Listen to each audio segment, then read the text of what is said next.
Hello guys, welcome to English Palla. और आज हम लोग डिस्कस करेंगे words followed by preposition. Guys, last video में हम लोग प्रीपोजिशन के बारे में ही डिस्कस किया था। वहाँ पे words followed by preposition discuss किया था, वो एडजेक्टिव थे। आज भी हम लोग एडजेक्टिव वर्ड्स के बारे में ही डिस्कस करने जा रहे हैं। लास्ट तक वीडियो जरूर देखिएगा ताकि आपको आने वाली हर इंपॉर्टेंट चीज सीखने को मिले और इससे आप फायदा उठा सके। तो गाइस चलते हैं, लेट्स गेट गोइंग।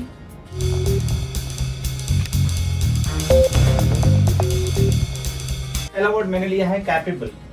कैपेबल का मतलब होता है सक्षम, किसी काम को करने में सक्षम। अब कैपेबल के बाद हम लोग प्रीपोजिशन जो यूज करते हैं वो है ऑफ, कैपेबल ऑफ। अगर आपको बोलना है कि वह इस चीज को पाने में, मैं इस काम को करने में सक्षम हूँ, I am capable of doing this work, I am well capable of doing this work, I am quite capable of doing this work, I don't need your help, मुझे आपकी मदद की जरूरत नहीं है, मैं बिल्कुल सक्षम इसको काम को करने में। तो यहाँ पे कैपेबल ऑफ का मतलब क्या हो गया? किसी काम को करने में सक्षम होना, ठीक है। तो वहां पे इंग्लिश में क्या बोलेंगे? Capable of. आप देख लें, हिंदी भी लिख सकते हैं यहाँ पे, किसी काम को करने में सक्षम। जैसे आपने कहा I am quite capable, I am quite capable of doing this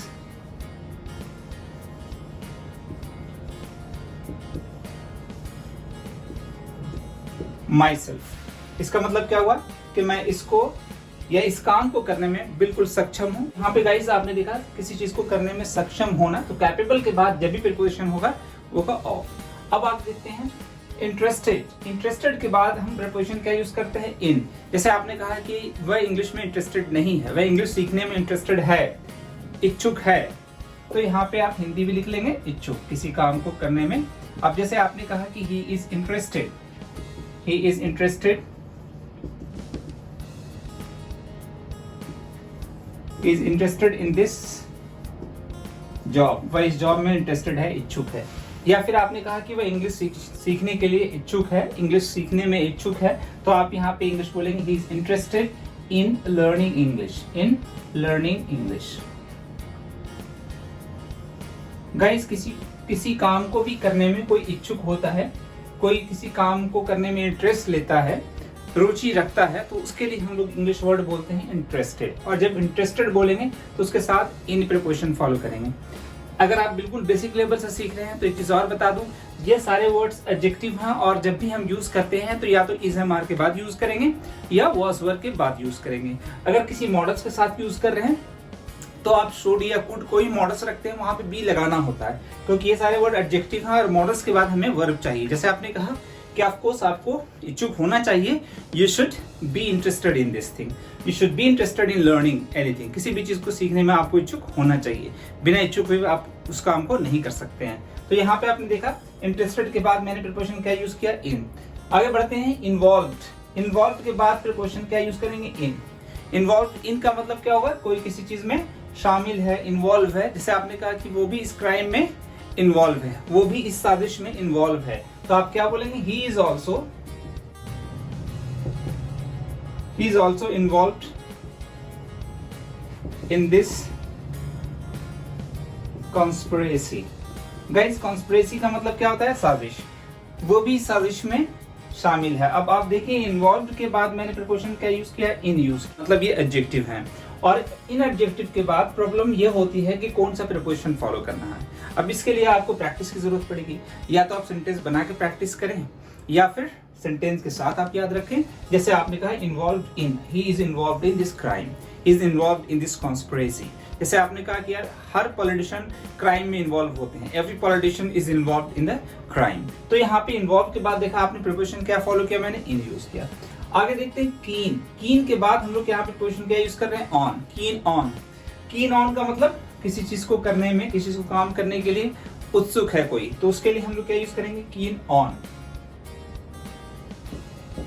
जैसे आपने कहा कि he is keen on getting this job, he is keen on,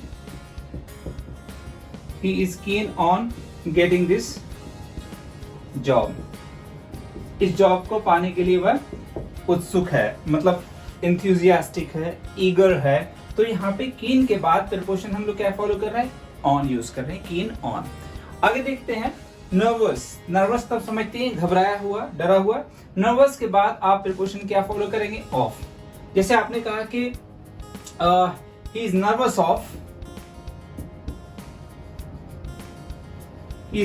of facing interview. वह इंटरव्यू का सामना करने से, इंटरव्यू को फेस करने से डरा हुआ है, घबराया हुआ है। तो नर्वस का मतलब क्या होता है? घबराया हुआ, ठीक है, डरा हुआ। तो उसके लिए हम लोग यूज करेंगे इंग्लिश वर्ड नर्वस के साथ में प्रीपोजिशन जो फॉलो होगा वो होगा ऑफ। जैसे आपने कहा कि of course you should not be nervous of this thing, आपको इस चीज से नर्वस नहीं होना चाहिए, नहीं घबराना चाहिए। तो यहाँ पे गाइस हमने देखा नर्वस के बाद प्रीपोजिशन क्या फॉलो किया? ऑफ। ये भी फिक्स्ड है। नेक्स्ट देखते हैं हम लोग प्लीज्ड। प्लीज्ड का मतलब क्या होता है? खुश। प्लीज्ड के बाद आप जब प्रीपोजिशन यूज करेंगे वो है विथ। जैसे आपने कहा कि he is not pleased with, he is not pleased with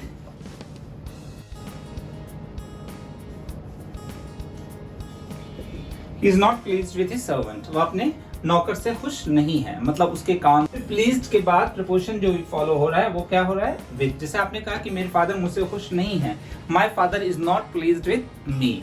तो यहाँ पे गाइस देखा आपने कि प्लीज के बाद क्या प्रीपोजिशन फॉलो किया? विद यूज किया, राइट। नेक्स्ट देखते हैं प्राउड।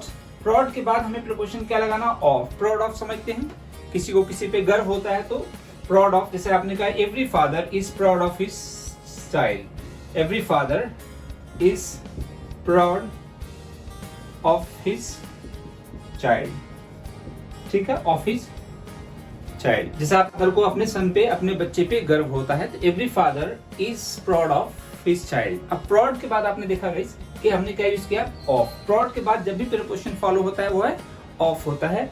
नेक्स्ट देखते हैं सक्सेसफुल। सक्सेसफुल का मतलब पता ही होगा आपको, कामयाब। किसी काम को करने में कामयाब रहा, किसी डीलिंग को पाने में कामयाब हुआ, तो उसके लिए हम लोग क्या यूज करेंगे? Successful.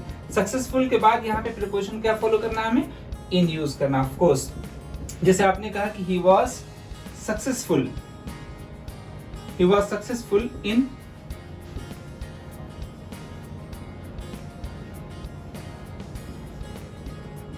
in getting the project। Project को पाने में, प्रोजेक्ट को लेने में वह कामयाब हुआ, वह कामयाब था, तो he was successful। he is successful भी कह सकते हैं, प्रेजेंट पास्ट कहीं पे भी यूज करें। सक्सेसफुल के बाद आपको प्रीपोजिशन क्या यूज करना है? इन। नेक्स्ट देखते हैं टायर्ड। टायर्ड के बाद क्या यूज करना है? ऑफ। टायर्ड ऑफ का मतलब क्या हुआ? थका हुआ, थक जाना किसी चीज से, किसी से। जैसे मैंने कहा यार मैं आपकी अब ना बहस से थक गया हूँ, मैं आप लोगों की बहस से थक गया हूँ। I am tired of your argument, I am tired of your argument.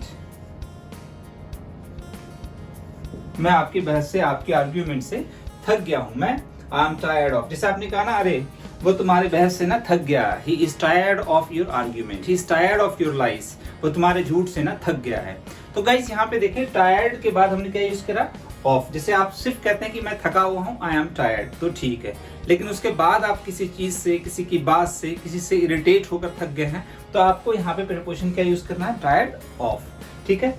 Next है हार्ड। अब हार्ड के बाद हम लोग प्रीपोजिशन, अब जैसे कोई भी चीज हार्ड है, सख्त है, तो ठीक है वहां पे, लेकिन हार्ड के बाद अगर प्रीपोजिशन ऑफ लगा दिया जाए तो इसका मतलब होता है फिर कम सुनना, ऊंचा सुनना। जैसे आपने कहा कि माय ग्रैंडफादर, पहले एग्जांपल देखते हैं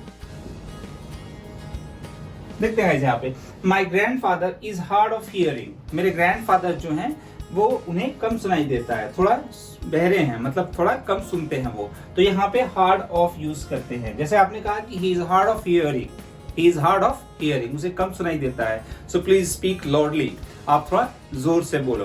तो यहाँ पे हार्ड ऑफ, हार्ड के बाद प्रीपोजिशन क्या फॉलो किया गया? ऑफ। इसी तरीके से और भी हम लोग अगले वीडियो में 10 प्रीपोजिशंस डिस्कस करेंगे, 10 वर्ड्स डिस्कस करेंगे जिनके साथ 10 प्रीपोजिशंस पर्टिकुलरली फॉलो किए जाते हैं। इसी तरीके से गाइज हम अपनी इंग्लिश मजबूत करते रहेंगे। दीज आर ग्रामेटिकल, लिखने में भी हेल्पफुल हैं, मतलब रिटन इंग्लिश में भी हेल्पफुल साबित होंगे और स्पोकन इंग्लिश में भी साबित होंगे। गाइज आपको मेहनत करते रहना है और इन्हें सेंटेंसेस में यूज करते रहना है। सेंटेंस बनाने की प्रैक्टिस जरूर करें ताकि आपको ये सारे प्रीपोजिशंस इजीली याद रहें at the time of speaking, at the time of writing. देखते रहें, मिलते हैं अगले वीडियो में गाइज, तब तक के लिए टेक केयर, जय हिंद।